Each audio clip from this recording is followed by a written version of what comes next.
Good evening. Good evening. And welcome to the McAllen Candidate Forum for the contested races for U.S. Representative District 15. I am going to ask you tonight to hold your applause for any and all the candidates until the end of the forum, because this will give us time to ask more questions, and I want more questions.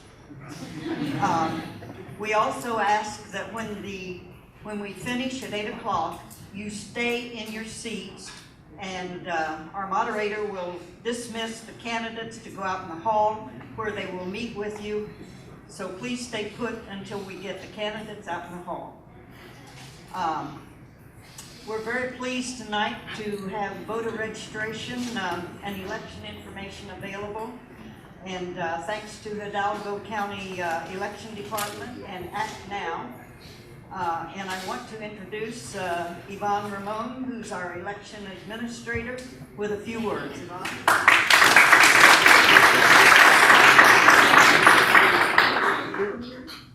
Can you hear her? Thank you. Yeah. Thank you so much for inviting me here tonight. As always, it is an honor to see this room full and to see our candidates here so that we can always become informed and better educated, and that's always the first step. I would like to tell you what we're doing here tonight. The voter registration table is outside. You are able to check your registration. I'm so honored that a few of our young have registered for the first time here tonight. If you have any changes, if you have not received your voter registration certificate, you can just go right outside and ask, and we will certainly follow up.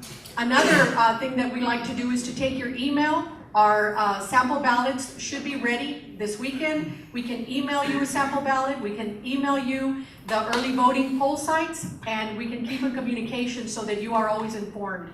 I'd like to take this time to invite all the candidates here tonight to a candidate information session. It's on February 4th. It's at the Hidalgo County Courthouse Annex at 6 p.m. That's 100 East Cano Street in Edinburgh. What is this information session about?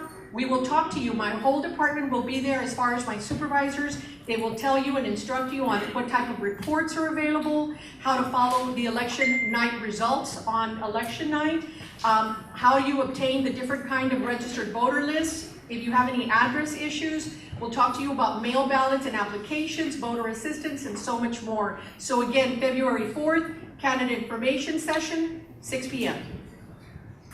Oh, thank you, Yvonne. We are so happy to have you here.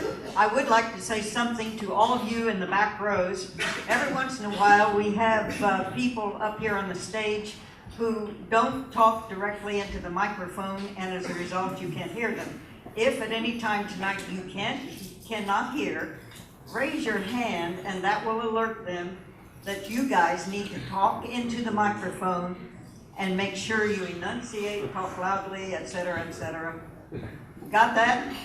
All right, and now I want to turn it over to our moderator, David Gerald. You're on. Thank you, ladies and gentlemen. Welcome to the Futuro McAllen Congressional District 15 Candidate Forum. Nedra has given me a schedule that's on about 30-second intervals for the entire evening, and she's told me I have to keep to it, and she's handed it over to me a minute behind schedule.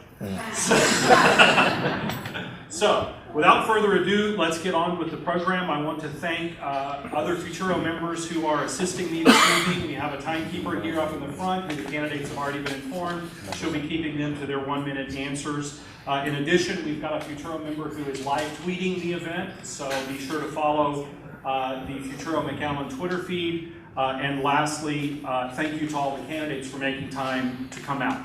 Very quickly, a little bit about Congressional District 15.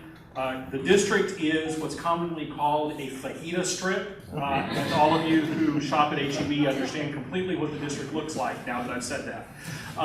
It covers all of Brooks, Duval, Guadalupe, Jim Hogg, Karnes, and Live Oak counties, as well as a portion of Wilson County and a portion of Hidalgo County that roughly, and this isn't exact boundaries, but roughly runs around along I-2 from the county line over to Farr, dips down, takes in all of the cities of Farr and McAllen, zips back up to approximately Taylor and 4 Mile Line, and then kind of meanders northwest to the county line at about the 14-mile line. So the district was formed in 1903. Since that time, there have been 6 people to fill the slate, and in all likelihood, one of the people sitting in front of you will be our 7th representative for District 15. They've got some big shoes to fill. People that have held this seat have been Speaker of the House of Representatives, Vice President of the United States, Secretary of the Treasury, Chairman of the House Agriculture Committee, just to name a few. In addition, whatever face you ultimately decide on, you better get used to seeing that face, because on average, the person who occupies the District 15 seat does so for 19 years. Everybody's having second thoughts. And I suspect that might be a topic of one of the questions as we go through the evening. Very, very quickly, the duties of a congressman are to draft and introduce legislation to help constituents solve problems, to articulate and take positions on issues and educate and inform their constituents about legislation, to represent and advocate for the districts and constituents' interest in Washington, and to determine the laws that are administered as Congress intended. That's a rough outline of the duties of a representative from a survey of Congress a number of years ago. So with all of that, You might tell them to turn off their cell oh yes, please do turn off your cell phones. We want to give these folks our undivided attention this evening. If you do need to, if there's an emergency, please try to quietly make your way to the aisle and step outside. I know that's really hard in this room. So if at all possible, please refrain from using your cell phones. Also, please no flash photography. I know some folks are recording this from their cell phones. We've asked them to stay in their seats so it doesn't disrupt your view. We do have a live video of this that will go up on the Futuro McAllen website and will be available for viewing and downloading through the election at futuromcallen.org. So without further ado, let's move right into it.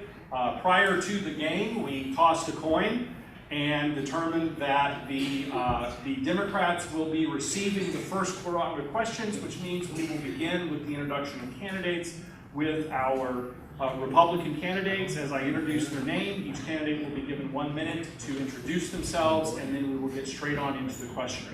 So we'll begin going in ballot order with Xavier Salinas from Ecuador. Good evening. I want to thank Vicente McAllen for having us here tonight this evening with you. My name is Xavier Salinas, and I'm your candidate for District 15.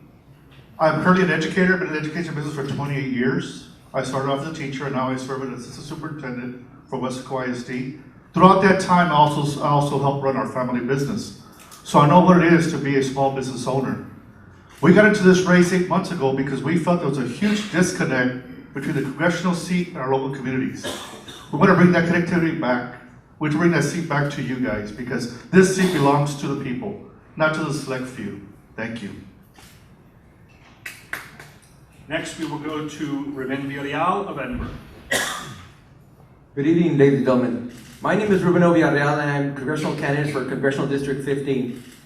We live in very unique, special times these days. Indeed, we do. The most important thing that I can tell you that Congress is supposed to do, from what Mr. Rawl just said, is solve your problems. We got to solve your problems. The legislation part we can take care of. The figuring out what needs to happen we can take care of. But solving problems, being connected to the everyday person is very, very important. You know, when I look into this crowd, I see very unique circumstances here. I'm assuming everybody here votes. But I'm going to challenge everybody here to get at least 2 people more to vote. Because the biggest problem we have in this nation is a lack of voter turnout. So I'm going to put it on your shoulders and make you all responsible as I am to make sure that you help us spread the message. Together we can change the world. Together we can make it better, but we need to get people out to vote, and especially young people like the ones you see here before today. Thank you for coming, young folks. We appreciate you. You're the future. You're going to take care of us when we get old. So again, keep in mind that the future belongs to us. Ladies and gentlemen, I'm Ruben O, congressional candidate for CD15. God bless you all. And next, we will go to Tim Westley of Sonny.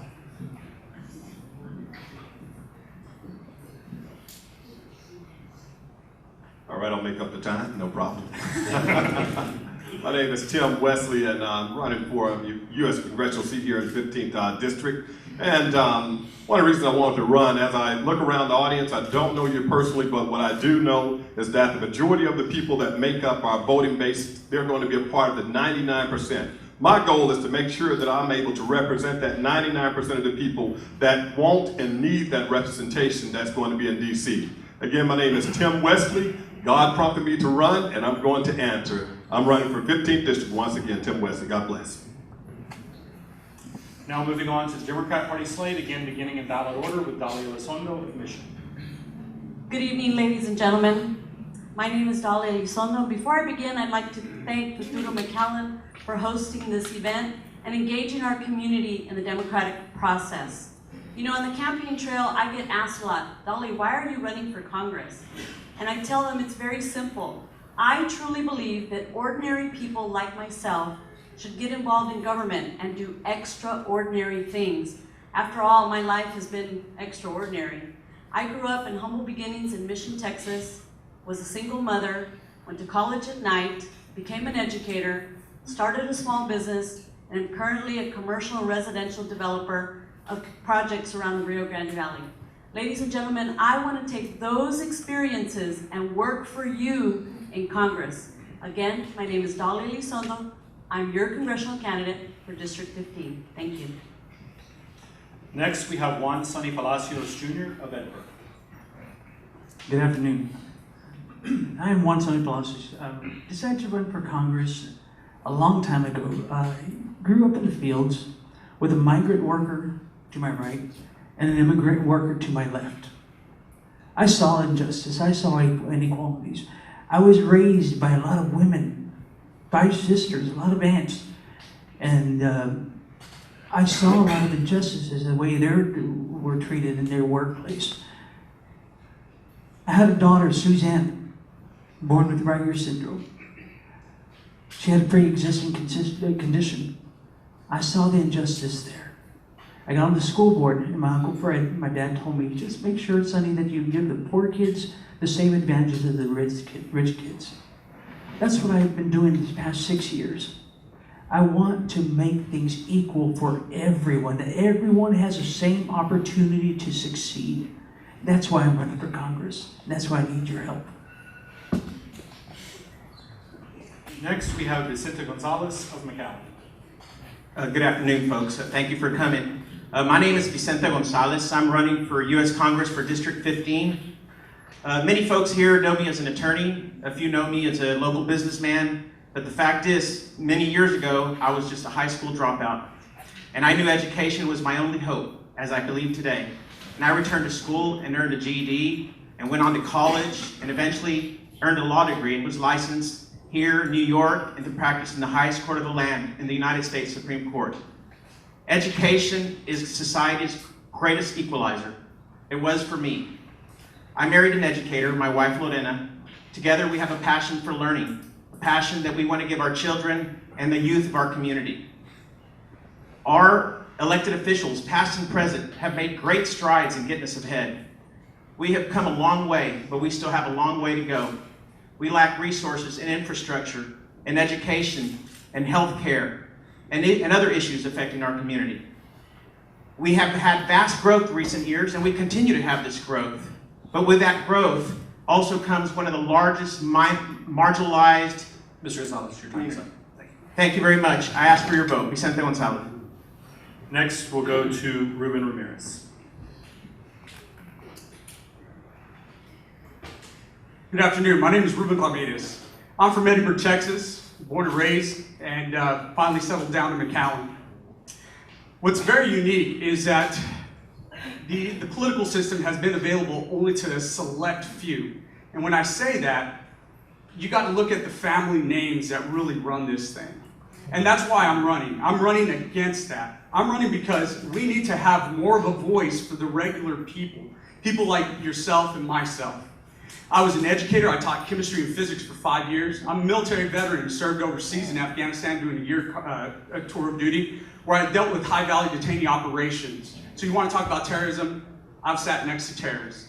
I've earned a Bronze Star for serving in this military.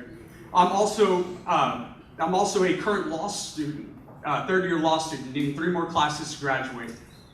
Millennials, it's very important, I'm talking to you all, that you get involved and active in this because, like they said, the person in this seat is going to be here for 19 years. And if they continue to be here, it's definitely going to impact you all. Next, we have Randy Sweeten of McAllen.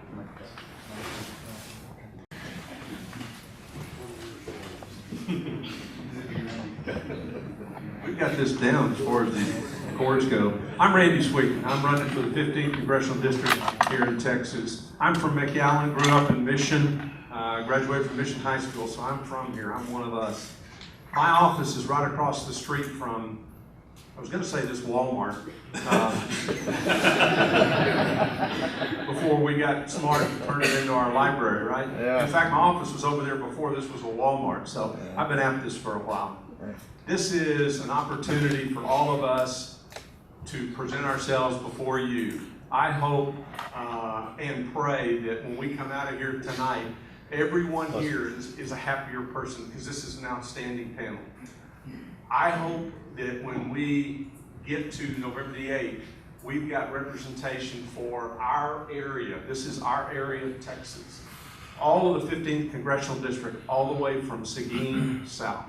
It's fun, folks. Thank you for being here. I'm Randy Sweeten. I ask for your vote. And finally, Joel Quintanilla of Mercedes. No, I got I am Joel Quintanilla. I was born and raised here in Mercedes, Texas, actually. Married to a lovely woman by the name of Sarah, and I have 6 wonderful children and 10 grandchildren. So I guess you can guess I'm a little old already. But I will tell you, I serve proudly. I've been serving my community for many, many years. I'm the proud owner of Quintanilla Construction and Development. I do work for a living, even though some of my opponents say I'm a career politician.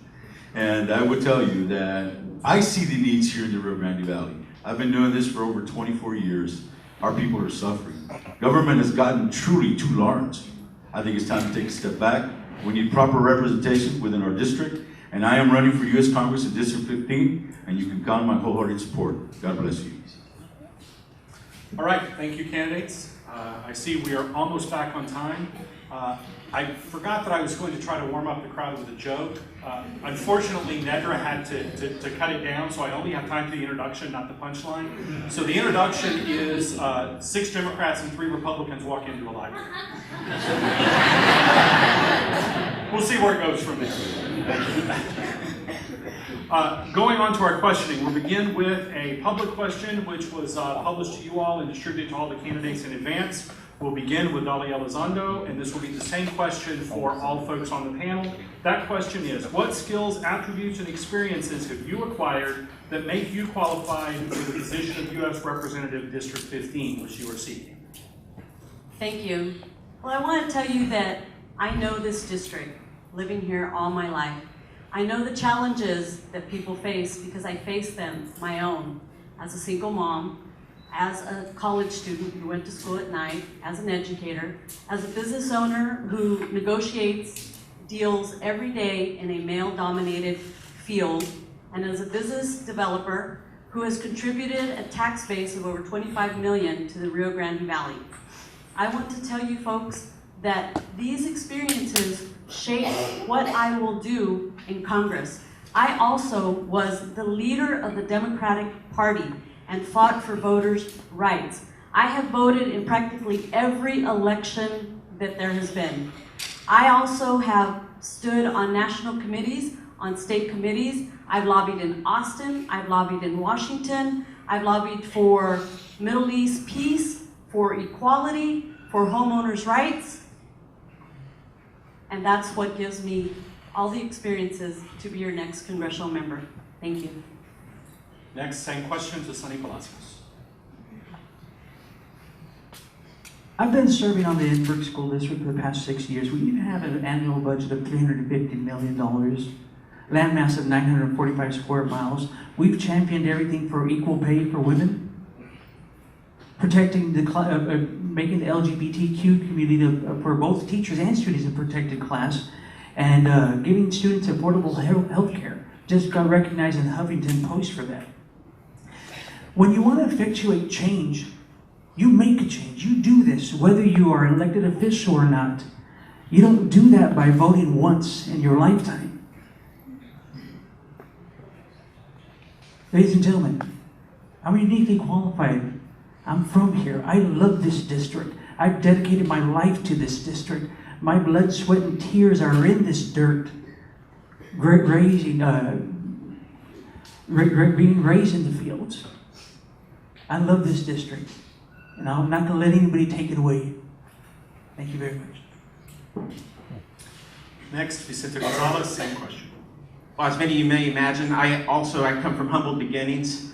My father was a Korean War veteran. He taught me what it meant to stand by your word and work hard and do the right thing. For the past 20 years, I've been representing small businesses and families, hardworking families from our district, and I've taken on the largest corporations in the world, and I won. And I intend to take that tenacity and record of winning that I have here in South Texas to Washington to make sure that our district gets what we deserve. We're not asking for handouts. We're not asking for giveaways. We're asking for our fair share of the American pie, of the American dream. And I can get that for you, folks. Thank you very much. Ruben Ramirez. I understand the struggles. Like I told people before, I don't need a $100,000 consultant to tell me what issues you all are facing or what it is that you all want to hear. Because I feel it, and I know it in my heart, in my head, everything that we are facing together. Student debt, high property taxes, not getting our fair share. What separates me from all my other colleagues up here is that I can get it done. Because I am not scared to call out corruption when I see corruption. I am not afraid to stand up when things get hard and when things need to be done. I am that guy. I've stood up to the Palacios family, as most have known, to the Palacios family and how they have a stronghold in Edinburgh. We are facing an economy that is not living up to its full potential, an education system that is substandard, and I want to fight for our fair share to make sure that we get that in Washington. Make no bones about it. I'm over there to negotiate to make sure that we get what we need so that our economy can grow and our students can go on. Next, Mr. Randy Sweeten. I'm Randy Sweeten. Told you a minute ago, I'm from here. My office across the street. Remember that one too. I'm a CPA. I have for 40 years stood nose to nose representing you, somebody who looks just like you, in front of the IRS. No more feared 3 letters in the English language than the Internal Revenue Service. And I like it. I enjoy it. I'm good at it. I can deal with everything the United States government has to throw at us. I can represent us in Washington. I've crossed every line possible, folks. County lines, city lines, party lines, Austin, Washington, D.C. I've been in D.C. I've testified. I've been to hearings, everything from economic development to NAFTA. I know where they're at. I know how to get it done. Randy Sweeten, thank you. Next, Juan Quintanilla. My inspiration is my family. My 6 children, my 10 grandchildren, and my parents. My uncle was a World War II veteran, and my dad was also a Korean War veteran. You know that I started serving in public service at the age of 13. There were a lot of nonprofit organizations, Colombian Squires, became a Knights of Columbus, Mercedes JCs, Lions Club member. Been providing public service all my life. At the age of 24, I became a city commissioner for 6 years. We identified the problems in the great city of Mercedes. There was a lot of issues. We had a general fund that didn't have much money. Our property tax base was pretty low. Our sales tax base was even worse. So we identified the needs of the community, identified the needs of the people. We put a plan together. And then I became mayor for 9 years in Mercedes as well. We found and we applied and we put together a program that provided over $30 million in infrastructure for our great city. We also, at the end of my tenure, dropped our property tax by 20 cents, and our sales tax increased by 225% already. That was short. It goes by quick. Can I question that? Sorry, ladies and gentlemen. Next, on to Xavier Salinas. Yes, my name is Javier Salinas, and I've been a lifelong resident of this county. Currently, I'm serving my third term as elected official for the Edinburgh Independent School District. But also my education background, now in my 28th year, I can go up to Washington and be the voice of education. Nowadays, we're getting mandates from the federal government without any funding. That's not fair to our local communities, because if they're going to require us to do things in education, they should provide the money for it. It affects all of us, because local school districts, they have to decide, how can we do these requirements? We don't want to raise taxes. I'm sick of paying taxes. I don't want to pay any more taxes. So we're going to make sure that in Washington, we fund the mandates that are being told that we must do down here in Texas. Once again, my name is Xavier Salinas. I appreciate your vote on March the 1st. Thank you. Next, Ruben O.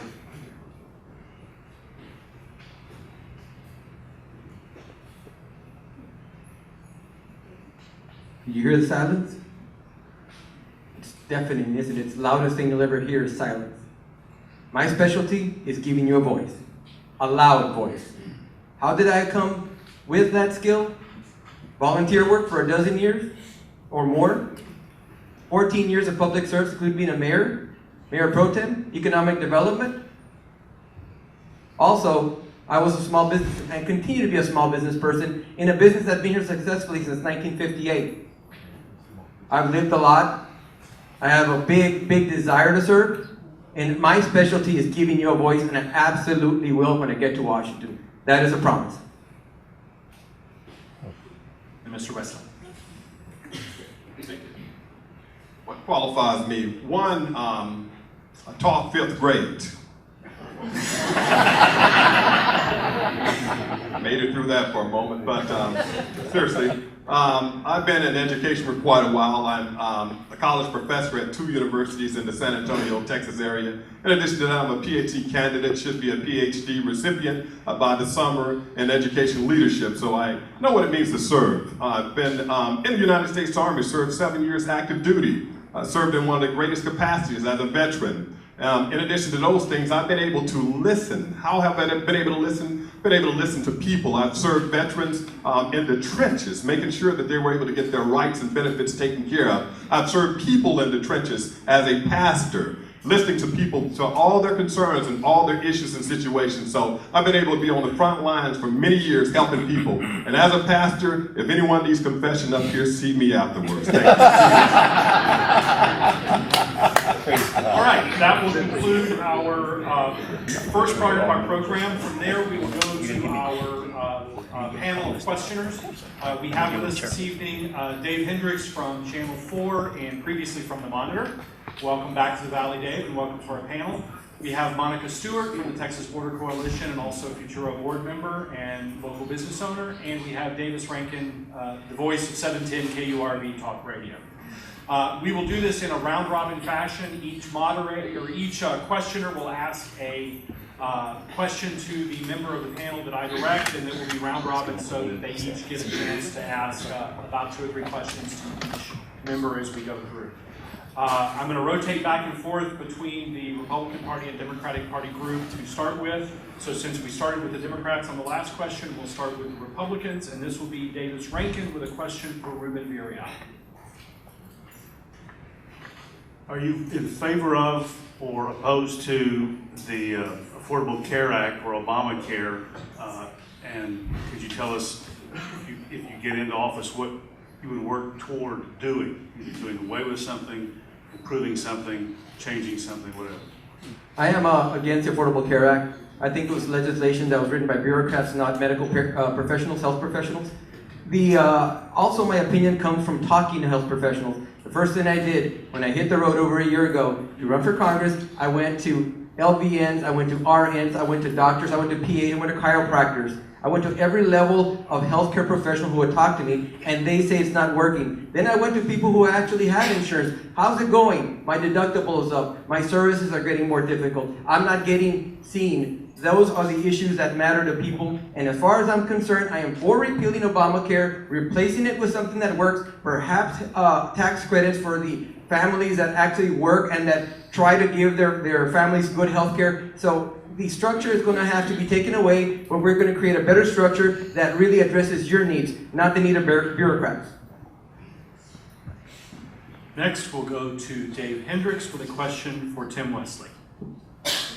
Mr. Westley, what, if any, new gun control measures does the United States need?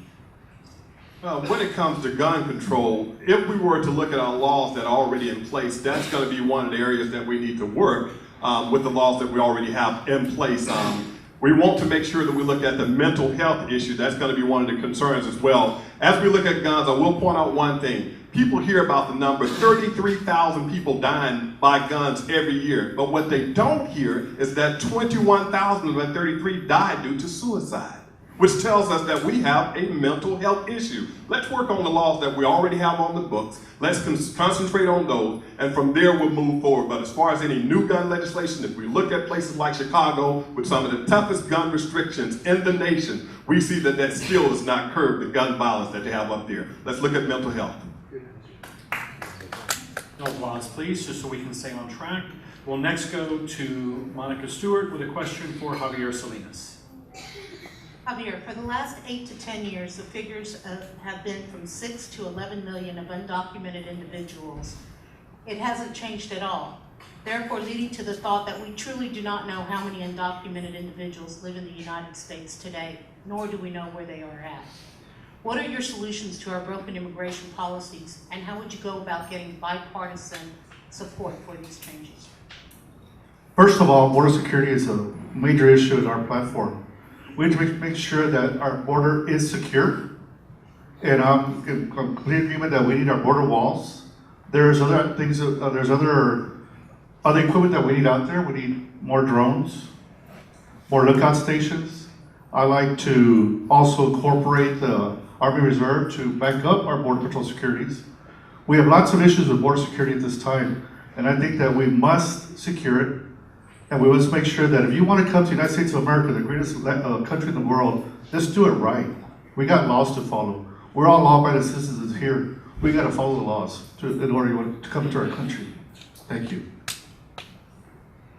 All right, we'll now move over to the Democrat slate. We will begin with Davis Rankin with a question for Sonny Palacios.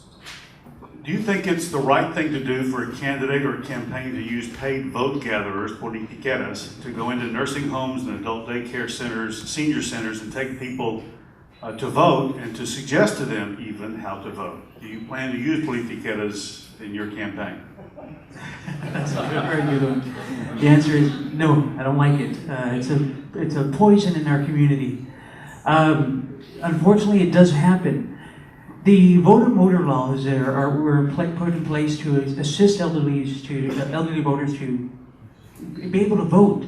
Mail-in ballots for the same reason, to give the voters the right to vote, the ones that can't come. Like my daughter, who's going to be at University in Connecticut, is going to be using the mail-in ballot.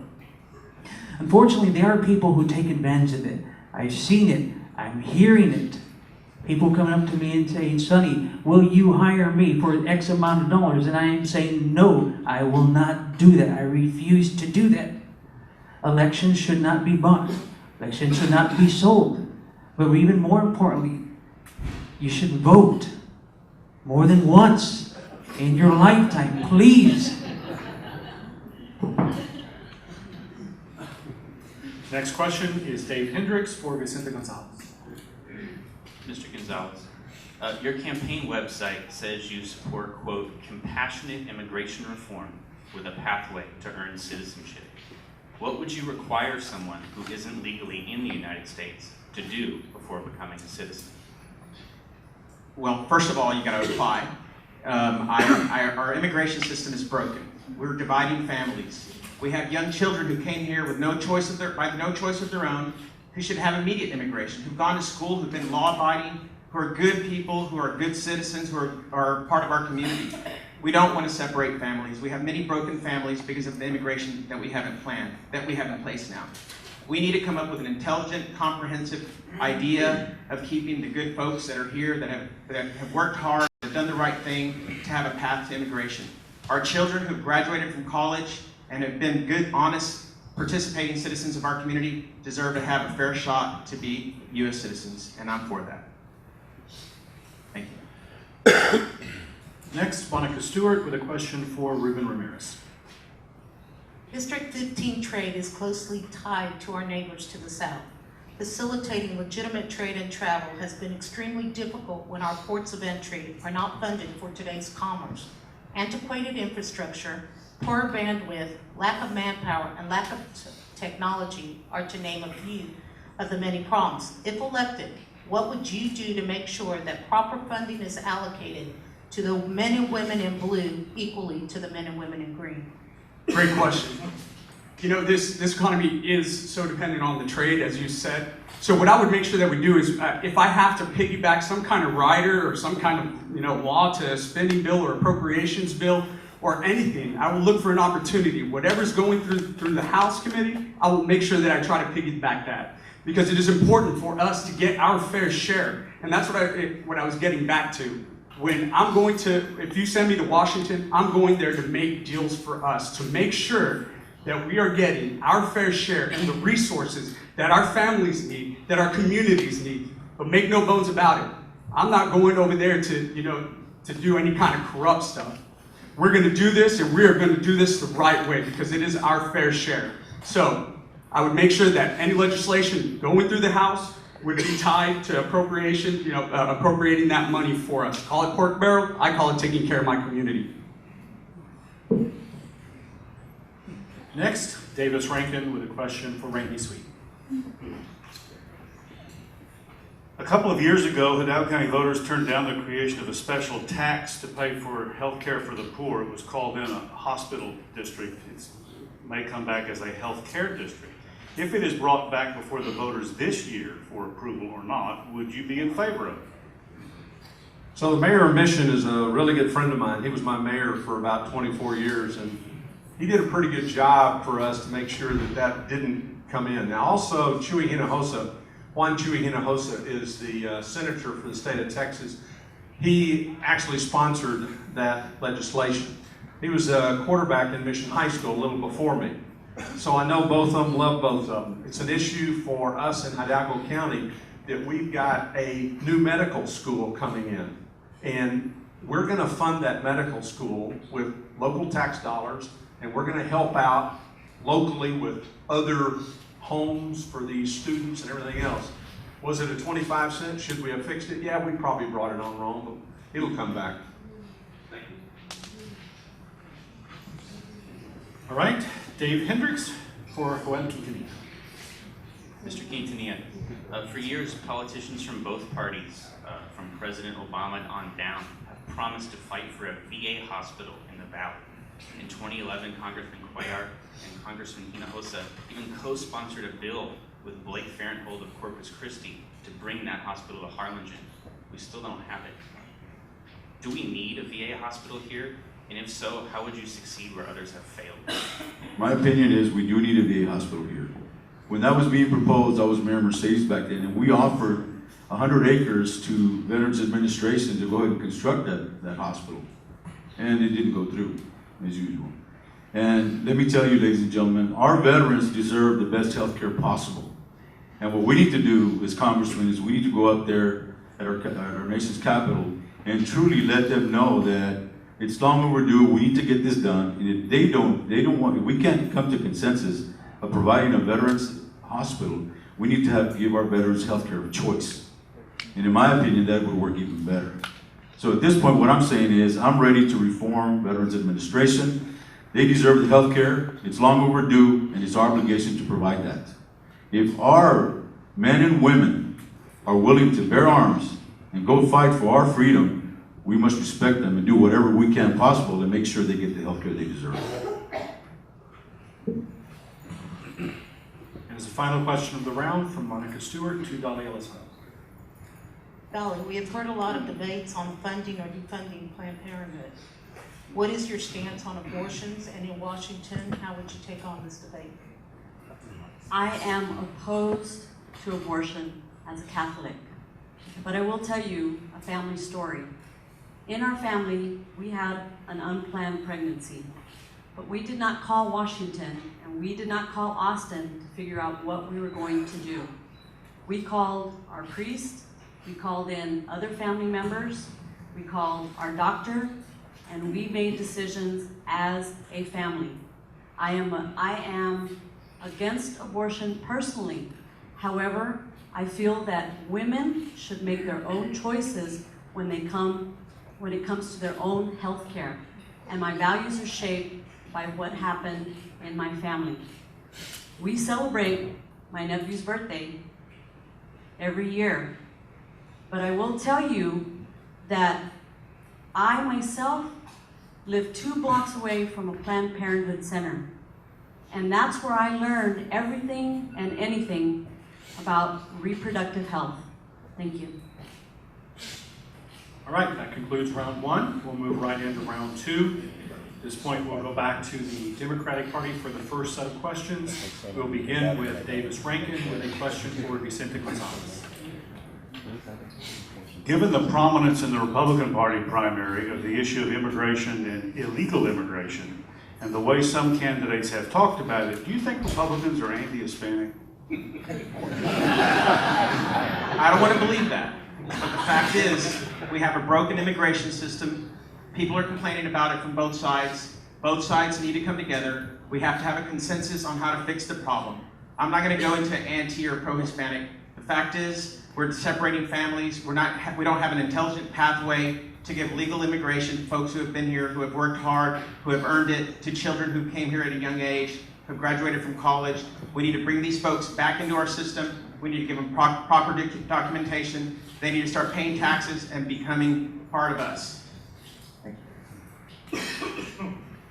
Dave Hendricks with a question for Ruben Ramirez. Mr. Ramirez, should the United States decriminalize or legalize marijuana? Why or why not? Just for the record, I have never tried illegal drugs, all right? No, so to answer your question, look, it needs to be decriminalized in the sense that, medical marijuana, I'm no medical doctor, but there seems to be scientific evidence that supports that the use is, that there's medicinal uses for it, right? Secondly, it shouldn't, if you look at our prison systems, there's been a huge change where there's so many people, ever since the war on drugs, there's so many people incarcerated right now because of drugs. A lot of that happens to be marijuana. These are non-violent offenders that maybe got caught with it. Look, I don't like drugs. They destroy communities, right? But the thing is prisons have become a for-profit entity, and part of that was a war on drugs, and the corporations should not be profiting off locking up American citizens. It's not something that should be for-profit. Next, Monica Stewart with a question for Randy Sweeten. The theme in Washington today in dealing with border security is to build a costly wall to secure the United States, in which individuals go over it, under it, around it, and through it. What is your opinion on the wall, and why does it work or it doesn't work? And I needed to remind you, my name's Randy Sweeten. It's got Rance Gene Sweeten up here, Rance G. Sweeten, just so you remember, that was when my mom would call me when I was in trouble, all right? The wall that we built on the border, what do you call that area that's between the levee and the river? That's the United States, all right? That's our property. It's a scary way we built that wall. The wall, if you look at California, New Mexico, Arizona, they've got dry land. Folks, we have a river. It doesn't work on the river. Now, yeah, it funnels all of the illegals through where there isn't a wall. And it's a horrible existence for those folks. The wall is ineffective the way we did it. We've isolated some folks that live on the other side of the wall. It's done wrong, but we can fix this thing. But we just need to make sure the United States federal government is doing their job and not our DPS officers that are away from home. Thank you. Next, Davis Rankin with a question for Joel Quintanilla. Mr. Quintanilla, you said, I guess in your opening statement, that government's too large. What part of government would you cut? Would you cut departments? Is there an emphasis of government that you would cut out, or would you cut out or cut out a department? How would you tackle the problem? What I mean by that, let me make it real clear. In my opinion, government is too large because we've lost focus. We have lost focus, ladies and gentlemen. Basically, we have so many issues that we have to contend with here in our great country. From immigration reform to Veterans Administration to healthcare, the Affordable Care Act. And the way I see this, by saying that our government is too large, we have over a $20 trillion deficit. So what does that tell you? The burden is on you. The burden is on the taxpayers. We definitely need to take a closer look at all departments, everything that consists that our government provides, even from healthcare to affordable healthcare to Veterans Administration, and analyze it and take a closer look and take a step back and do the right thing for our constituents here. So yes, in my opinion, it is too large. The deficit keeps on growing. We're just putting a Band-Aid on it, and eventually we're footing the bill. Dave Hendricks with a question for Dolly Elizondo. Ms. Elizondo, if elected, what would you do differently than Congressman Hinojosa?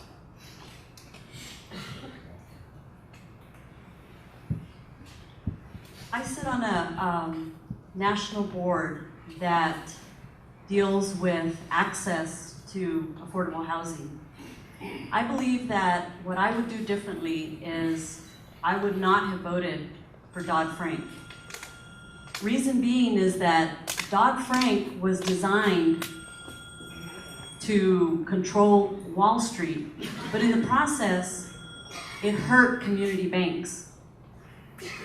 Currently, credit is very hard to obtain, and I'm sure many of you in this room have tried to obtain credit for mortgages, credit for small business, even a car loan. Credit drives the economy, it creates jobs, and it trickles down to a better economy. And that's what I would do differently. And next, Monica Stewart with a question for Sonny Palacios. I heard you speak earlier about education. If elected, what specifically would you do, and what would be your first step in Washington in dealing with education and to get the funding down here to the border? Title I funding. It's a mysterious formula. A lot of educators do not know what Title I funding is or the formulas that it takes place. When I first got on the board, I started looking at the Title I funding and trying to increase the amount of federal funds that come to the district. We did so with Health and Human Services by creating a school board clinic, a school district clinic. Look at the Department of Agriculture, trying to get monies that way. But the Title I funding is written in such a way that it favors large cities like Houston, Los Angeles, where there's a large population center, large voting centers. If you reformulate Title I funding, then you can get funding down to places like EdCal-Tulsa, which is losing about $675,000 a year, and Texas, which is missing out about $1.5 million a year. We need to fix the formulas. We need to fix it where there's economically disadvantaged areas. We have to do this. We cannot wait to do this. And now we'll move over to the Republican side of the slate. We will begin with Davis Rankin and a question for Tim Westley. Given that you are, you reside in the northern part of the district runs from Seguin, Guadalupe County, all the way down to the border. Lots of different people, different population centers. How would you know our problems, since you don't live here, and adequately represent us in Congress? Well, one of the things I would do, because of technology, the world has become extremely small. We have so many technology advances and we can communicate in so many different ways. Looking at McAllen, Edinburgh area, this particular region, I've traveled down here long before I became a candidate. I've talked with many of the families here, probably their children. If they were to go to the high schools, you'll find that I was down here as a professional speaker, talking to students year in and year out, coming down on my own, volunteering with my company to make sure they knew about college and careers. McAllen is such a beautiful place to be. My wife and I even researched moving here years ago, so I have this place in my heart as well. As far as traveling, we love traveling. As a disabled vet, I've been able to retire due to my disabilities at times, but I will say this, McAllen, again, is close to my heart. I've traveled here well before coming down as a candidate. We traveled down for leisure. And so McAllen is not a place I'm coming just for political aspirations. I'm coming because I care about the northern, I care about the southern, I care about the central portions of this district, and I'll continue to communicate with all people involved. Next, Dave Hendricks will have a question for Javier Salinas. Mr. Salinas, earlier you talked about border security, suggested that maybe one way to improve border security might be able to put some soldiers down here on the border. Are you concerned about militarizing our region? Yes, I talked about the soldiers because currently Governor Abbott has our Army Reserve here in the border to help assist our Border Patrol agents. I think that if we have our Army Reserve here to back up our Border Patrol agents, our Border Patrol agents will be able to aggressively patrol the border, to be able to watch out to see what's going on, because we have lookouts all over the southern side. And these individuals are looking for ways and weaknesses in our front lines to get across. If we have the additional manpower with our Army Reserve, I think our Border Patrol will be in the advantages to make sure we secure border even better. Thank you. And Monica Stewart with a question for Ruben O.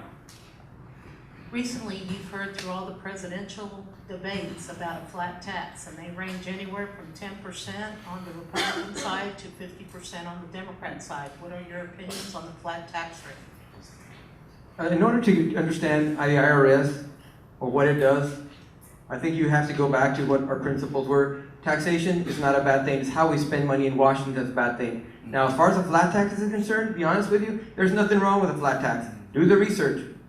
Any system works when it comes to taxing people. I personally think that a flat tax would work wonderfully because it would get rid of the bureaucratic red tape of deductions over deductions, who gets money, who does it, who's going to get their pockets lined, who's not going to get their pockets lined, who's going to get a refund, who's not going to get a refund. It's a circus. I want the circus to end, and I think that a flat tax would end the circus and bring order where it needs to be and put more money back in the pockets of taxpayers. And that concludes round two. We're moving right along. Thank you all the candidates for keeping your answers brief. We haven't had any problems. And that's not permission to go longer. Let's keep on track. I think we should be able to get through all of our question rounds at the rate we're going. We'll move on to round three. We'll switch back or stay with the Republican side. This will be Davis Rankin with a question for Javier Salinas. Given the momentum that Donald Trump has attained in trying to get the Republican nomination, if he is the nominee, was that good or bad? How will you handle it as if you're the Republican nominee for Congress? Donald Trump is a unique individual. He says it the way it is. And as a Republican, I will support whichever nominee the Republican Party nominates. I think that he says things that I don't agree with as a Hispanic, talking about our race, and that I'm well offended by, but I respect whichever nominee the Republican committee selects, and I will support him here in South Texas. Dave Hendricks with a question for Ruben Villarreal. Mr. Villarreal, after serving as mayor of Rio Grande City, you moved to District 15 and ran for Congress. Why did you run for District 15 rather than District 28, which includes Stark County? District 15 needed a bigger voice. It was falling through the cracks. It wasn't receiving the necessary attention it required. Plain and simple. I looked at the map and the area of District 15 screamed at me for two reasons. Primarily because I'm a graduate of University of Texas Pan American, that's UTRGV now, and I learned Rio Grande Valley is one great, big, beautiful place. And the other district is Anchor de Laredo. I'm a Valley kid. I was raised in the public school system. I was raised in the arena and the atmosphere of this beautiful valley. So if I know one area, I know this valley. So naturally, I gravitate to the place and the people who I understand the best, which is the Rio Grande Valley. So that's why I immediately moved down here to try to make an impact for the people in this area. And Monica Stewart with a question for Tim Westley. In the next federal budget talks, what are your priorities in both spending cuts and funding increases for specific programs? Well, when it comes to funding increases, I want to make sure we have funding increases for education.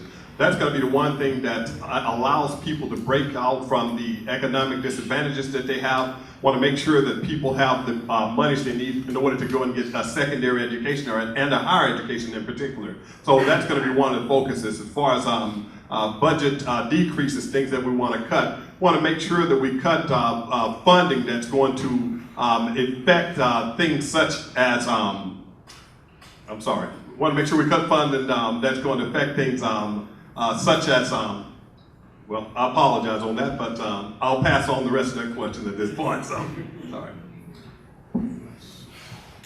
All right, now we'll move back over to the Democratic slate, beginning with Davis Rankin, and a question for Ruben Ramirez. Mr. Ramirez, you said earlier, I think it was in your initial remarks, that you're not afraid to call out corruption, pardon me, and that you stood up to the Palacios family. You did not explain the part about standing up to the Palacios family. Is there any corruption you would like to call out tonight, number one? Number two, on a separate issue, how have you stood up to the Palacios family? All right, well, it was kind of tough, Davis, because it was 1 minute, so that really throws off your whole game. So the issue I have is, them as people, I've met a few of them, they're nice people. But you know what? Power corrupts, and absolute power corrupts absolutely. And that's essentially what happens when you get way too big. Somebody sent me some information, and it showed where the Palacios family, where there was essentially almost 29 of them, gaining over $1 million in taxpayer money going to them for one family. And that's absurd. If you really are running for the family, for people, you will say, hey, it's too large, and there needs to be more diversity. And that's the issue that I have, right? And then, of course, you also have the infamous chicken plate, where, people unfortunately shoot themselves in the foot because they go and they'll say, hey, we're great friends for a chicken plate, and let me go and vote for you guys. And what they don't realize is that they themselves are hurting themselves because they're putting people that are not qualified, not qualified for the position, and in turn, that hurts the education system, that hurts, employment, et cetera, et cetera. Thank you. Line 2 against ultra applause. Randy Sweeten with a question from Dave Hendricks. Mr. Sweeten, do you support or oppose the 2 executive actions on immigration announced by President Obama, called Deferred Action for Childhood Arrivals, or DACA, and Deferred Action for Parents of Americans and Lawful Permanent Residents, sometimes called DAPA? So how come I don't get the tax questions, huh?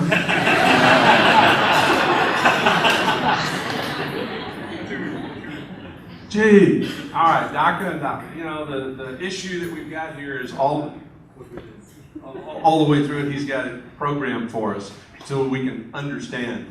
All of you know it's deferred action, right? We're putting off something. It's going to be looked at by the Supreme Court, so I guess we better get ready for it. They're going to take a look at part of what's going on because of Judge Hayden down in Brownsville. Fifth Circuit Court ruled on it. Now it's going to the Supreme Court. Oh yeah, I heard that on the drive home this afternoon. I'm sorry, I'm copying that. And that's where it's at. Do I agree with it? We've got folks and families we've talked about in here. They're here. We're not going to run them back across the border. But the one thing I told you earlier, remember, once we've got a person crossing the river and they put their foot on our land, we're keeping them here. We're giving them a receipt that says, please come back and see us later. Is that the right thing to do? That's what we're doing. Next, Monica Stewart with a question for Joel Quintanilla. The state of Texas is spending $800 million by bringing DPS down to the border. And when they got this passed, it was with the assumption of dealing with the refugees, which we all know that the law in Washington has not changed currently, even today, on dealing with refugees and the individuals who are coming over here from Central America. What is your opinion? What would you do if you were elected into office, and how would you educate your fellow congressmen on how to handle this issue? We know the needs of our border here. And I will tell you that you're exactly right. That was not the solution, and that was not the answer. And the border wall was not the answer. I truly believe that our federal government should have taken an action to actually allocate and appropriate more funds to hire more border patrol agents, to put boots on the ground, create jobs, create that impact in our area. You create jobs, the economy gets better. So we definitely need to take a refocus, take a better look at that. And I would definitely go out to the fellow Congress people and say, these are our needs. It's not working. Let's put more boots on the ground. Let's make these investments. Let's invest in our people, and let's bring in more federal agents and more border patrol agents. Next, we have Davis Rankin with a question for Dolly Elizondo. I'm going to bring back an oldie but goodie. A couple of years ago, Dow County voters turned down by a pretty large margin the creation of what was styled a hospital tax district to get money to take care of indigent health care, poor people's health care. It may come back this time as a health care district tax, and it would be up to 25 cents a hundred if memory serves.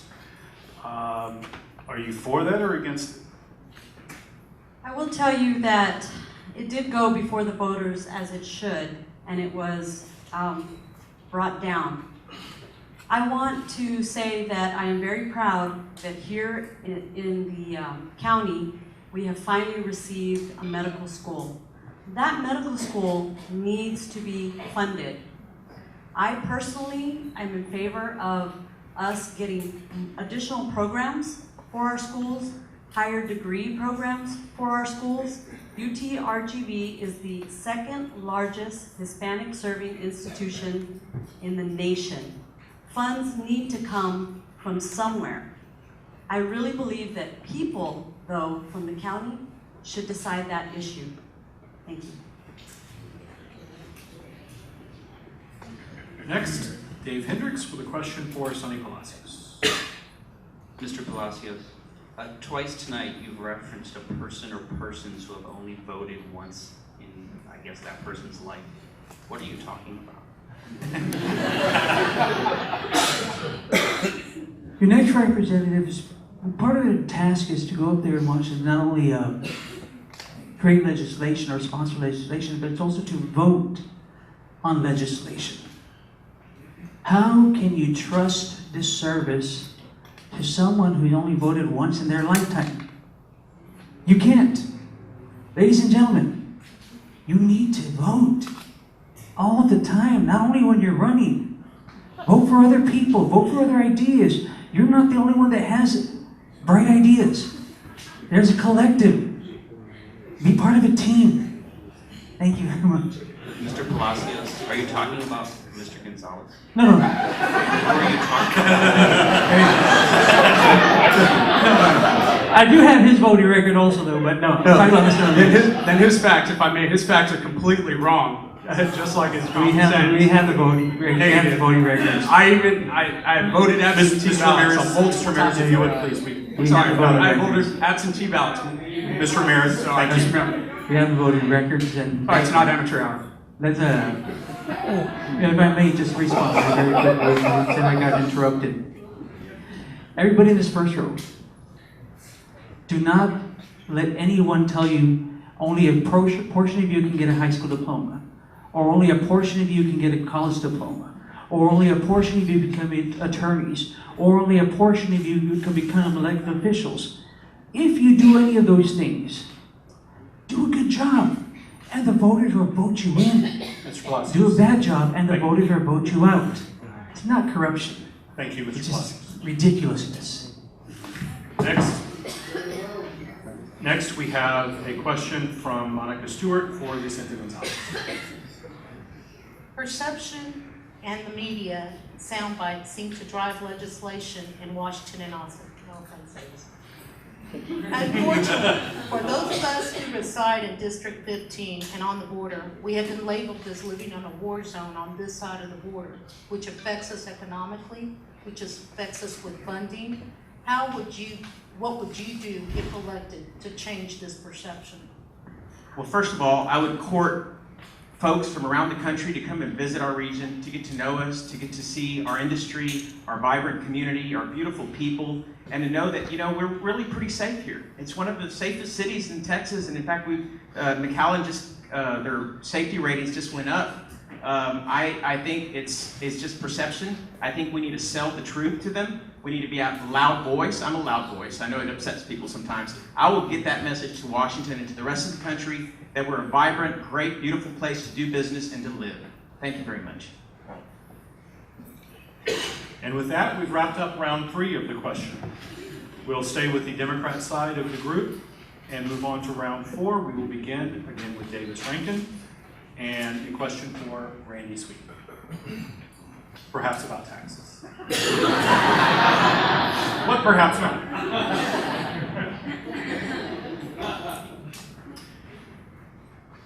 This is going to be bad. Wait. No, I think he was that coherent. Are you in favor of, there's been an argument about, on the Republican side, about doing away with the progressive income tax, where people pay more depending on how much money they want a flat tax. Are you for or against the flat tax? Do you like the present graduated tax? What does Randy want? You know, when they use the word taxes, my heart just kind of goes pity-pat. So, folks, do you know, we've got a progressive tax, but do you know how many taxes you get to pay right across the river? I had a permit to work in Mexico, consulting with maquilas and all the folks that we run back and forth across the river. There's like 5, they have flat taxes, they've got payroll taxes, they've got the income taxes, their corporate tax, aduana has another tax. So when you talk about changing our taxes in the United States, don't add another one, all right? Don't complicate it. We've got over 100 years of tax law on the books based on what we've got. Smartest thing we ever did was cut the tax rate, all right? Get it back down. It's 40% for the high people. It's down to, most of us are in the 20-25% bracket. Let's bring those rates. Leave the law alone, because business needs to know stability. Everybody that's hiring and creating jobs, they need to know what the rules are. Let's don't do that. But we can bring the rate down. It saves a lot of money. Thank you. And next, Dave Hendricks with a question for Joel Quintanilla. Mr. Quintanilla, according to census data released last month, the 5 poorest counties in Texas with populations of more than 10,000 people are all in the Rio Grande Valley. What should the federal government do to change that? The federal government needs to take a closer look at the Rio Grande Valley. You know, I was Mayor of Mercedes for 9 years, City Commissioner for 9 years, and the County Commissioner in Hidalgo County Precinct 1 for a few years. And that is true. They need to take a closer look at it. Our people are hurting. We are in desperate need here. We have so much lack of infrastructure that we're not able to grow the way we're supposed to. The greatest cities we have here in the Rio Grande Valley that are growing, we're growing very steadily, are McAllen, Edinburgh, and Far. It's the eastern part of the county that's hurting with lack of infrastructure. You cannot bring in new developments. You can't bring in new retailers that are going to show interest and make those investments that we need. So we definitely need to be creative, innovative, and have some system that's going to be able to invest in economic development and create those jobs we need. Thank you. Monica Stewart with a question for Dolly Elizondo. In your opinion, is the Affordable Care Act working? Yes or no? And if you were elected and your party chose to continue and you felt adamantly that it wasn't working, would you vote against your party? Currently, I feel that the Affordable Act does have its issues. One of the main issues that I do disagree with is the increase in prescription drugs.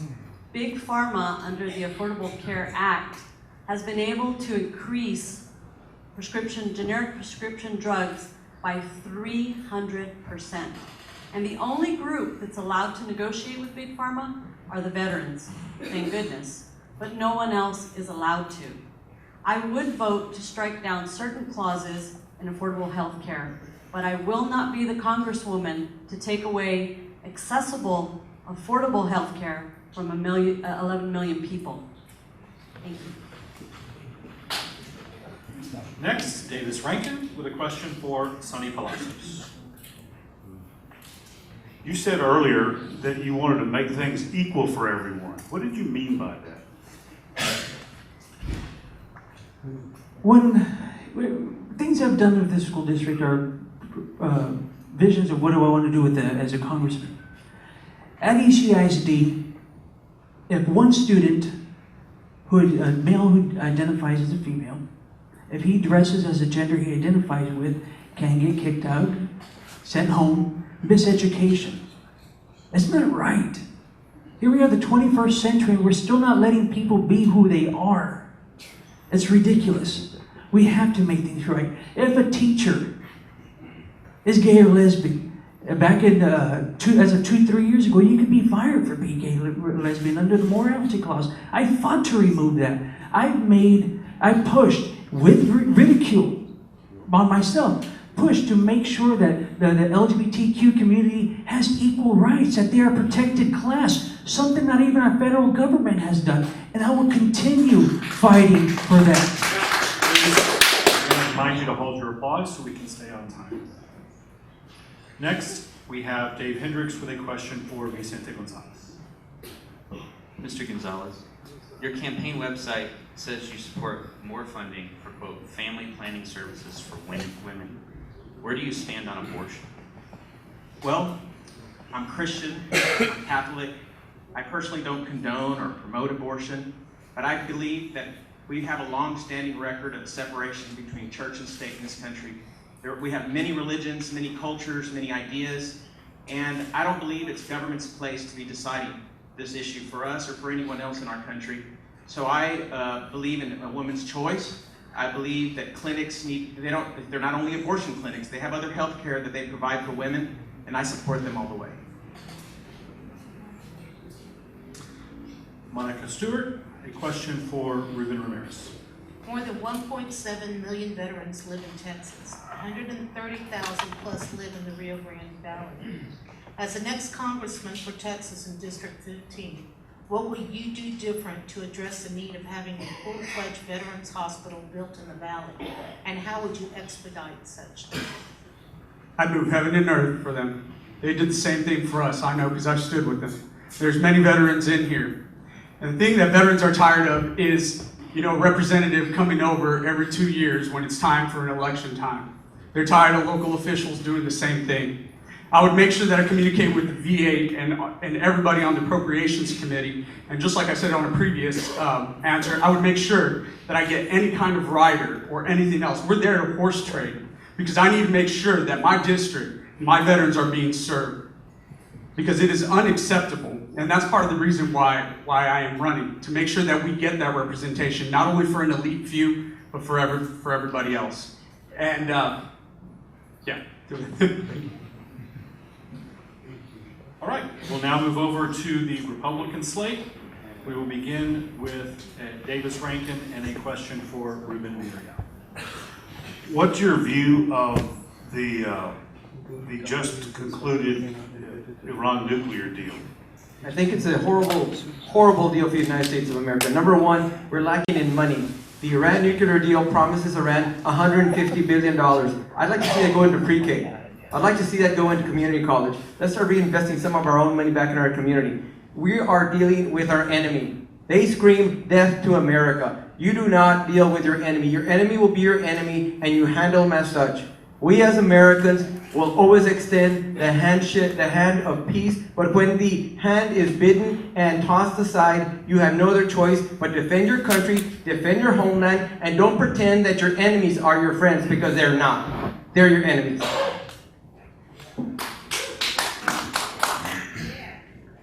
Dave Hendricks, a question for Tim Westley. Mr. Westley, is the Texas-Mexico border secure? And if not, what needs to be done to secure it? All right.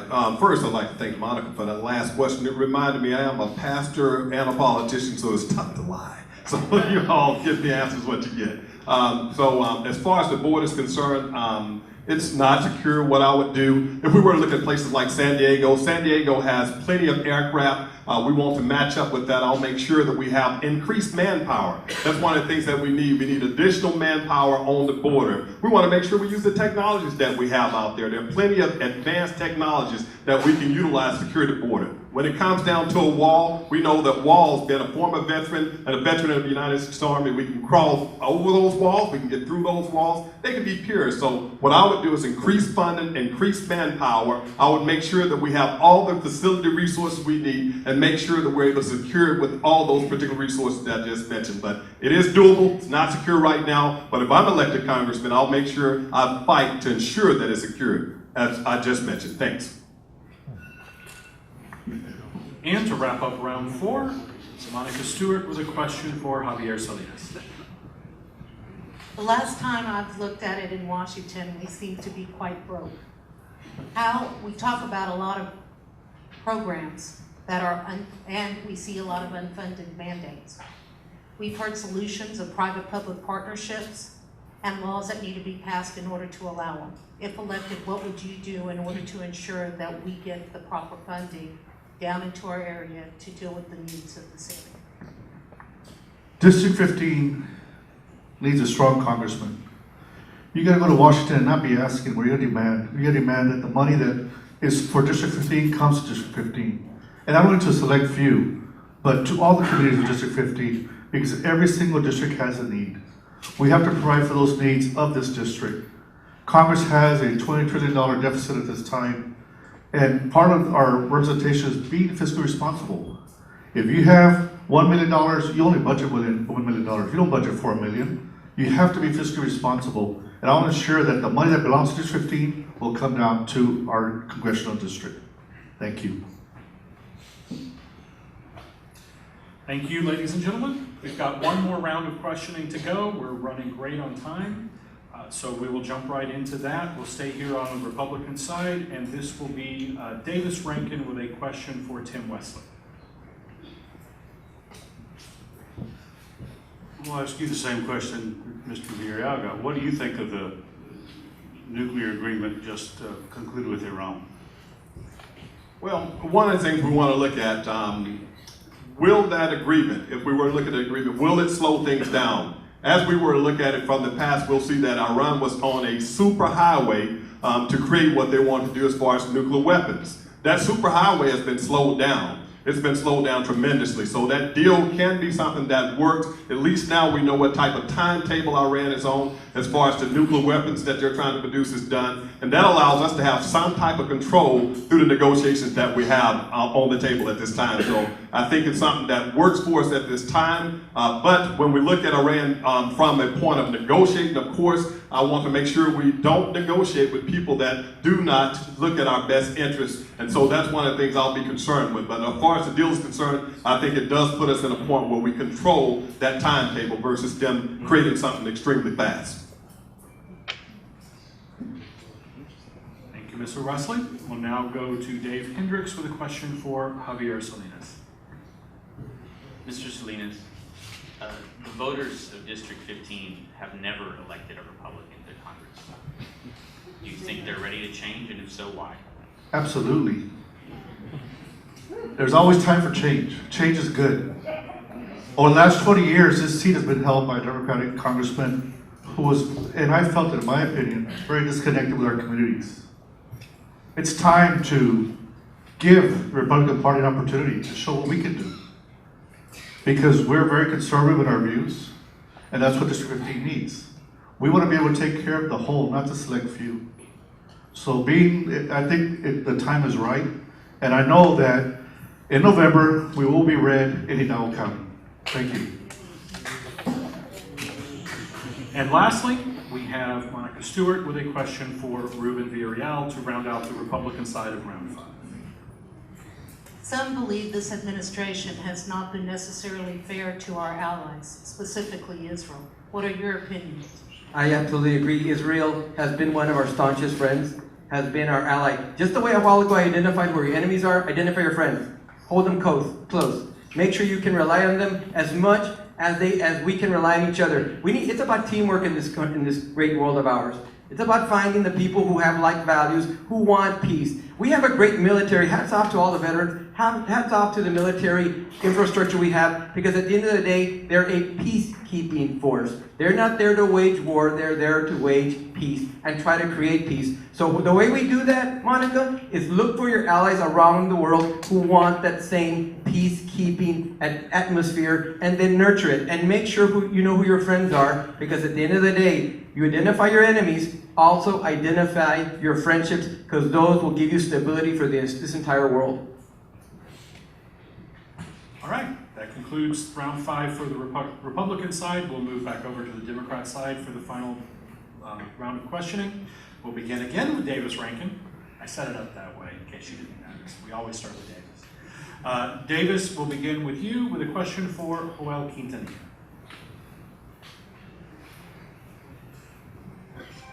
What's your view of, in terms of ISIS or ISIS? I won't ask you how will you defeat ISIS because that wouldn't be your task, but you will have a voice in this. Do you have any, what's your thinking on the best policy for the United States to pursue to defeat them or to merely to contain them, if that's what you think? We need to defeat them. You know, ISIS is a huge threat to this great country, but not only this country, but in Israel as well. You know, we have huge issues with ISIS. They come out here and they try to actually terrorize our families. Supposedly they have this plan. You know, they're growing, and we're aware of it. Our great nation, our great country has the intelligence to actually identify. I believe in our great nation. What we need to do is we need to invest more, appropriate more resources in the defense of our country and to make sure that we secure our country, because they are a threat and we cannot ignore them. They're here. We can't tolerate it. We need to defeat them. So I would say we go up there, we fight to defend the security of our country, the security of our families, and make sure that we do what we need to do. Because our nation is about living in freedom, and we will not live in fear. Next, Dave Hendricks for Dolly Elizondo. Ms. Elizondo, after the Great Depression, Congress passed what's called the Glass-Steagall Act to separate commercial and investment banking. In 1999, though, Congress kind of wiped away most of those restrictions. In light of the most recent financial crisis, which some experts believe was exacerbated by the erasure of that separation, do you think that those regulations should be put back in place? No, I do not. I believe that our markets should be able to thrive. When you have open markets, you have an economy that runs, that creates jobs, that gives our country momentum. Subprime mortgages were a disaster. They happened because Wall Street bet on what's called derivatives, and the housing market collapsed. I truly believe that we need to look into those issues having to do with the Banking Securities Act and get our economy back to what it used to be. Housing is what the middle class does to purchasing housing in the middle class gets the economy rolling. Thank you. Monica Stewart, a question for Sonny Palacios. What are your opinions on the death tax? Without passing a new tax called the carryover basis, or on the sale of inherited property? People work their lives gathering wealth that they want to pass to their kids and their grandkids. The death tax penalizes people for dying and giving that hard-earned money to their children. It's unfair. It's not right. If corporations can hide their monies offshore and not pay zero taxes or very little taxes, I saw Greg Abbott's wife paid $123 in taxes recently. Why are they going to take away your hard-earned money that you're earning your whole lifetime to pass on to your kids? Tax the corporations the way they should. Repatriate that money that's out there. Don't hurt the middle class. Thank you very much. Next, Davis Rankin with a question for Vicente Gonzalez. There was at the recent Democratic debate, a debate between Hillary Clinton and Bernie Sanders over the nature of healthcare insurance, with Mr. Sanders calling again for a single payer system. He has in the past said he wanted to extend Medicare for everybody. And Ms. Clinton talked about evolution instead of revolution. Are you for, would you be in favor of a single payer system? Well, I'm for universal health care. I'm for everyone having a fair shot at being insured. I think the care that's been implemented under the Obama plan has given everyone some type of care, but reimbursements are down for the healthcare professionals. And I think the law needs to be tweaked so it's fair for recipients, so it's fair for our hospitals, for our doctors, for our healthcare providers. I don't think it's a bad idea to have universal healthcare for everyone. I just think that it needs to be implemented properly. Thank you very much. All right, Dave Hendricks, a question for Ruben Ramirez. Mr. Ramirez, the party made you change your name on the ballot, right? Why did you register as Ruben Hinojosa on the ballot, and do you agree with the party's decision to make you change that name on the ballot? Great question. I don't agree with their decision, but I respect it, and that's why I didn't fight it. I could have pursued it, and I'm sure that I would have won on that. Now, you know, the way they try to paint it is, why did I run on that? I wasn't trying to create any kind of confusion. There's no confusion. There's a difference between, you know, a man in his 70s and a man in his 30s. Complete difference. Ruben Ramirez, Hinojosa. Hinojosa is my mother's maiden name. I'm proud of it. I also wanted to connect with our voters, our constituents that the Latinos that do tend to use both last names. I'm proud of that heritage. Now, there was no voter confusion. Was there maybe a little strategy and easier name recognition? Yes, I think that people would be able to remember Ruben Ramirez Hinojosa easier than just Ruben Ramirez. They'd be able to tie something. You know, that's why stories work great, because people are able to tie from their past experiences into new experiences, and it helps remember. It's psychology 101. All right, Monica, you've got the last question for Mr. Sweeten. There has been a lot of discussion about allowing Syrian refugees into the state of Texas and into the United States. We've also seen in the history refugees continuing to enter or asylum seekers. Is it correct or incorrect for our government to exercise discretion and prioritize between migrant groups? We live in a migrant community. I grew up here. We live with migrants, illegal, all the time. I don't think there's a person in the room that would say, oh yeah, I want to invite all the Syrian refugees and I don't want to check them out and I think it's all okay and we should bring them in. There's not a person standing around that would do that.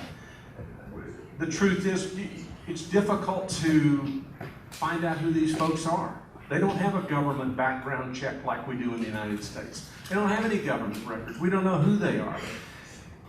We have to protect our country, and just allowing wholesale refugees from any country that basically flew airplanes into our New York towers, we need to stop that.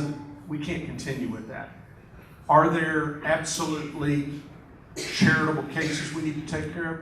Come on, folks, we are super charitable in Rio Grande Valley. Look at all our cities and churches that have been given to our refugees here. We're a very giving community.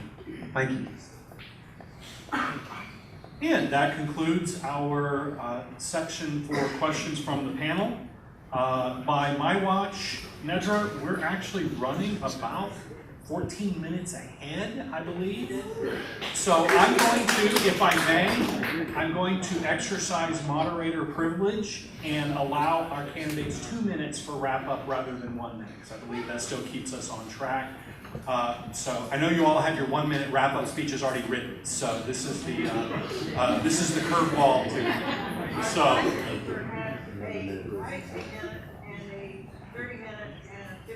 Seconds, not minutes. Don't give them ideas. So, are you good with that? Okay. Well, Dolly, you're going to be our guinea pig on whether the timekeeping works. So we'll begin with you. You'll have 2 minutes for your wrap up. First of all, I'd like to thank Futuro McAllen once again for hosting this event. I believe it is very, very important for the community to listen to all of us and to decide who's going to best represent you.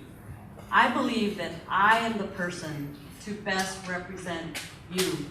I am the single mom. I am the person who went to school at night and had several part-time jobs.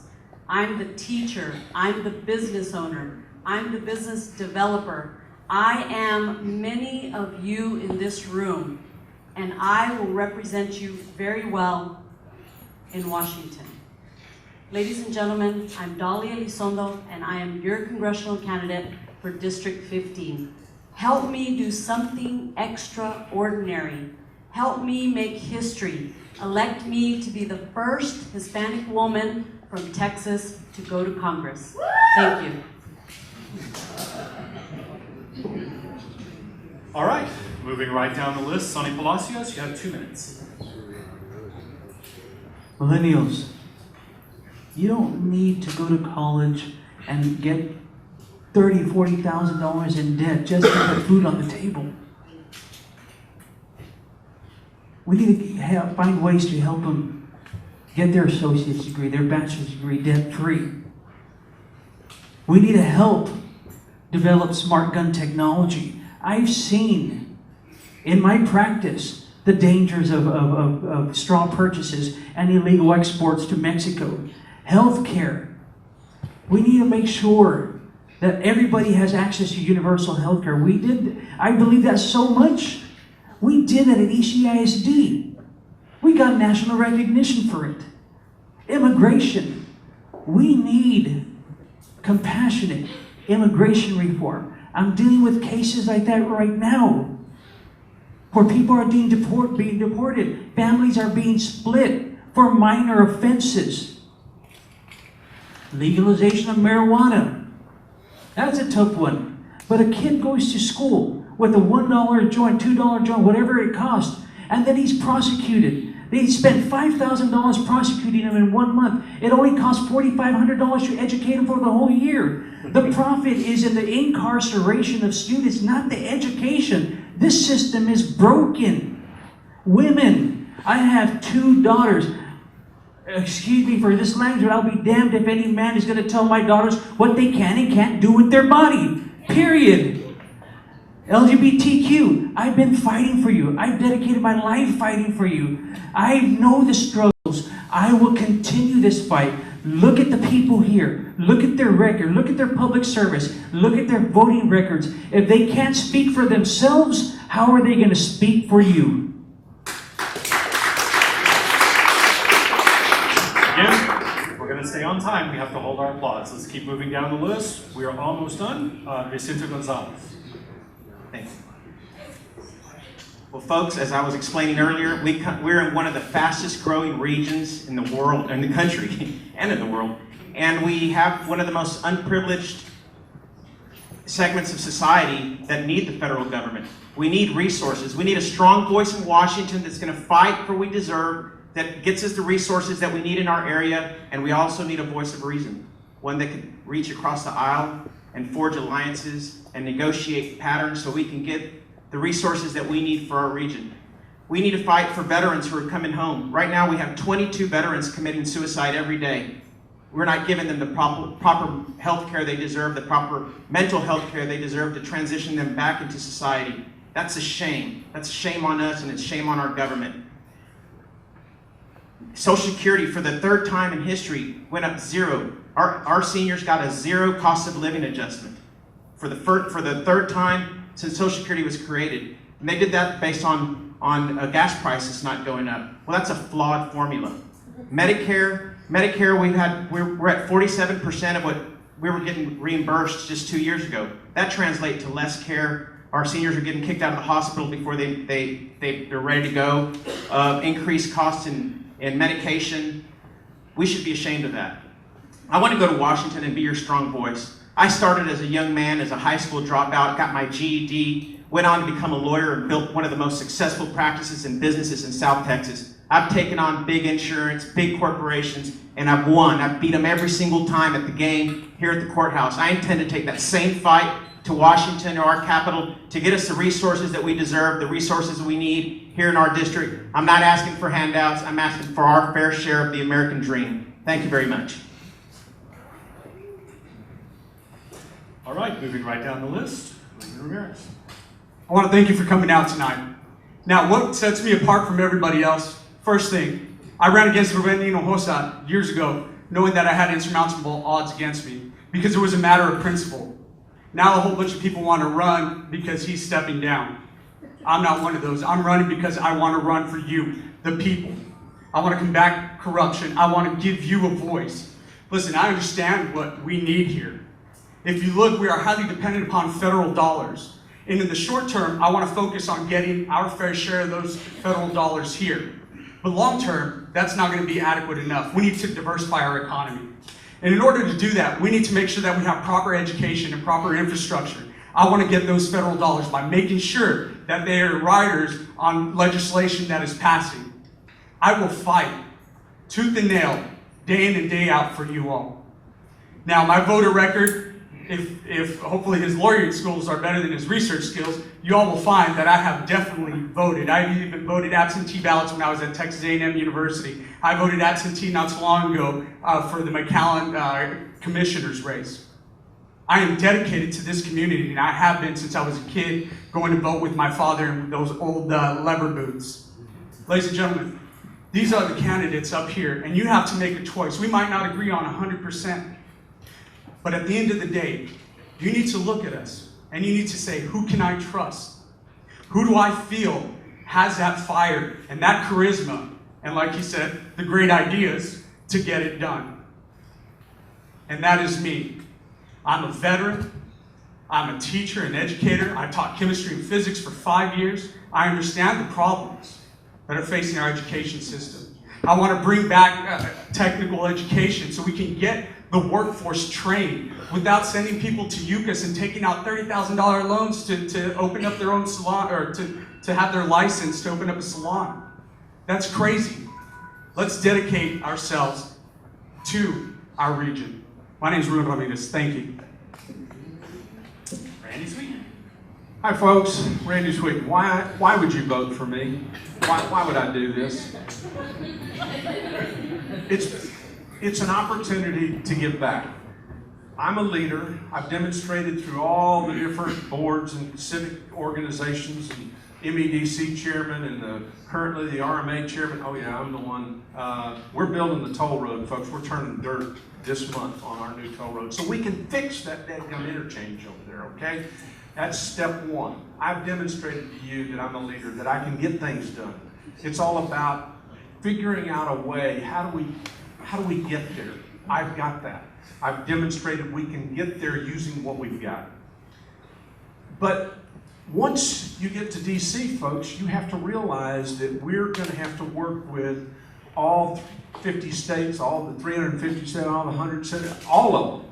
How do we get that done? Leadership, demonstrated, but also I've got a passion for things like economic development and jobs. This toll road that we've got coming in over here in Hidalgo County is going to bring 11,000 jobs over about a 10-year period of time. I'm really proud of our state and our county commissioners giving us the opportunity so that we can go build this. It's a lot of money. The state of Texas is not real easy to deal with when we're trying to spend that kind of money. But Hidalgo County folks, we're doing it. We're going to build this road. I've got a passion too for these millennials. I don't want them to look back 5, 10, 15 years from now and talk about, golly, why did y'all do that? Why didn't you think ahead? Why didn't you figure out where we need to be 10, 15, 20 years from now? Folks, that's what we need to go with the Washington, D.C. Not the way we've been going. We need to think ahead. We need to be visionary. Thank you. And Quintanilla. Thank you. I've been doing this now for over 20 years. I served as a city commissioner for 6 years, mayor of my great city for 9 years, as a county commissioner as well. for a few years. I've represented over 200,000 citizens. I've worked and balanced the budget with a $161 million budget within Hidalgo County. While I was mayor of Mercedes, we actually increased our sales tax by 225%. We created almost 3,000 jobs. We lowered our property tax by 20 cents. To be a good leader, to be a good representative, you need to be able to listen to your constituents. You need to stay grounded, you need to stay rooted. You need to understand what's going on in your district, and I'm that man. I've been in public service so many years, and I will tell you that we have accomplished so many great things, but it has not been because of Joel Quintanilla. It's been because of the leadership that surrounds Joel Quintanilla. It's been with the will of people willing to work with Joel Quintanilla. You need to go out to our nation's capital and be able to compromise. It's about representation. Like I said, this is not new to me. I just did not decide to run for Congress just because. I've been serving for over 18 years. I'm going to repeat that. And I will tell you, ladies and gentlemen, that I am ready for this position. I will go out there and represent to the fullest. You will see the impact. You will see the changes. I know the needs of our communities. Our children, they're our future. I am ready to go out and defend, to go out and push, and get those issues passed that affect the health care, that affect affordable education. The middle class is stuck, ladies and gentlemen. We need to do something about this. I will go up there and fight to provide services to our veterans that are so well deserved. They've been ignored long enough. I tell you, we are proven. We will lead and we will represent. Thank you. All right, and now moving to the Republican Party slate, we will begin with Xavier. Once again, I want to thank Futuro McAllen for having this event here tonight. Being in public service for my third term now, I'm in the kid business. Being an educator for 28 years, I fight for kids every single day. My daughters go to college right now. We pay tuition every month. Sometimes, when I was in school, we got loans. There's no reason for you guys to be in debt the rest of your life. But I'm a strong believer that everything you do in life is with hard work. So if you get a loan, we'll pay your loan back, but let's get rid of your interest. You don't have to be in debt for the rest of your lives. I want to fight for our veterans. My dad's a veteran. I'm very proud of my father. He's one of my heroes. My dad and every veteran here deserves the best health care for them. Let me be your voice in Washington. Let me go up there and fight for you. The problem is we've been asking and asking and asking. We got to go up there and demand. You know what? Our veterans have been asking for a VA hospital. Let's get it for them. There's more to serving than you guys. Those who serve first should be served. Those who serve should be served first all the time. As I look at this race, I'm hearing the concerns. People are out there saying, Javier, we need some more, we need to stimulate our economies. Today, Channel 4 ran a news about Hidalgo County being one of the poorest counties in the district. That's a concern. We gotta come back, as I said in my opening statement, there was a huge disconnect with our congressmen, with you guys.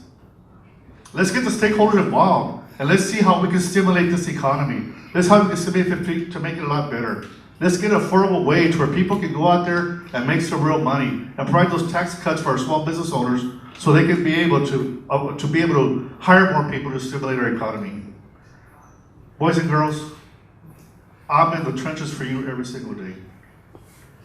We run a $500 million budget between Edinburgh and Westley, and we'll fight for you every single day. Thank you. Next, Ruben Villarreal. Republicans, Democrats, we have two parties. I'm a proud Republican, but I'm going to tell you right now, as I look in this crowd, and as you all walk out the doors and look at your neighbors, this is not about a party of any kind. It's about a race, not a campaign race. The human race. That's what matters. Its ultimate success relies on a combination of things. Most definitely, it relies on you going out to vote. I will emphasize that one more time. What it also requires is that we, as elected officials, have a high level of integrity, honesty, truth, that we be careful with your tax dollar, that we put it back into your communities, not in our pocket. It's important. It matters. And in the fact that we created this country, we got to go back to some of our fundamental traditional values that have made us great, like the Constitution. You wonder what we're going to do tomorrow? Go look at the Constitution and you'll have every answer to every possible problem if we remember who we are as Americans, our strengths.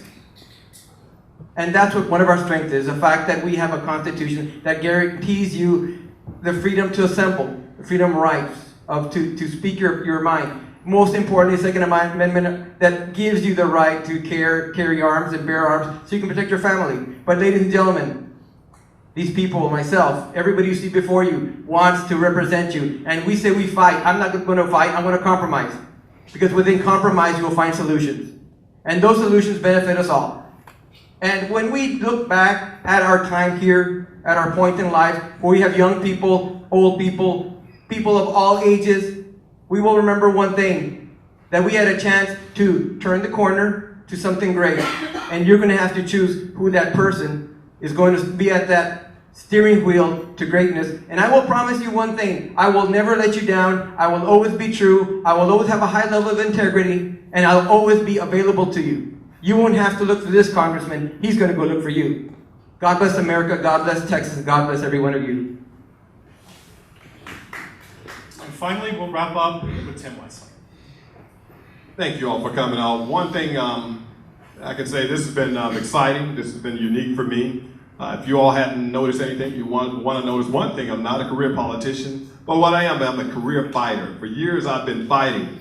As I mentioned, in the trenches for veterans.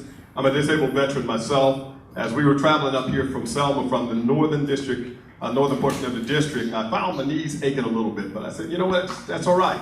They can ache for a moment. I'll drive down a few hours and we'll come down and we'll fight for the veterans. In addition to that, when we look at the amount of money that's spent on each individual student on average throughout the United States, we're talking about $10,000 on average. One of my goals is to make sure that that $10,000 is going to be utilized in a great way. If students are finishing up school in 3 years, they can take that $10,000 and put towards the higher education. They can put towards some type of trade school. In addition to that, I want to leave you all with a number.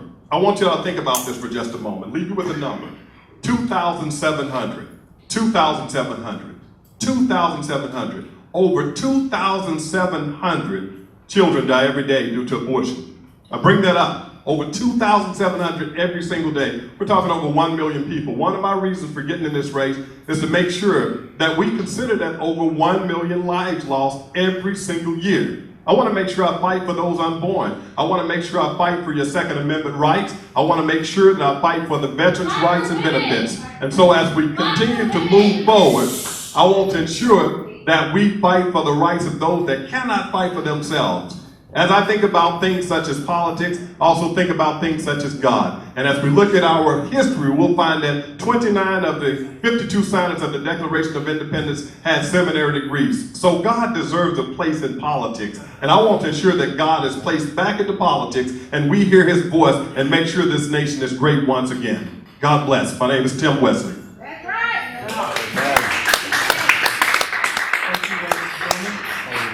First, I want to extend my gratitude to all of the candidates up here today. It's been an absolute pleasure serving as the moderator. Thank you all for your comments and your participation. And most of all, thank you for betting on yourself and betting on South Texas and extending your time and your family to run for this race. I think I can speak for the entire crowd when I can say that we have an incredibly impressive group of candidates running for this